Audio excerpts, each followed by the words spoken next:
Welcome to another part of our Vasco Translator V4 video manual. In this chapter, I will tell you what is and how to use the voice translation feature. The voice translation feature is one of the main benefits of buying the Vasco Translator V4. It allows you to conduct a conversation in 76 languages. Would you like to see how it works? Let's move on to the device and do it step by step. From the main menu, select the first position, Conversation.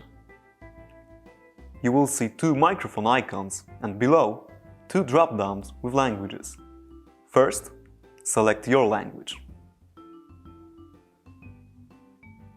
And then select the language of your interlocutor.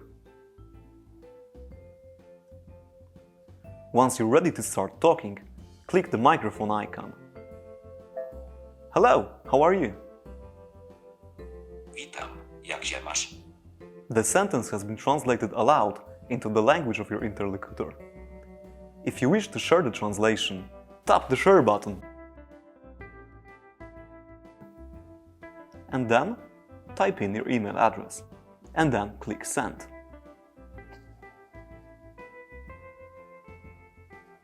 You will now receive an email with a PDF file of your translation. That's it for the part. Now you're ready to conduct a conversation in 76 languages. I invite you to the next parts of our video tutorial, where you will learn about other features of the Vasco Translator V4. See ya!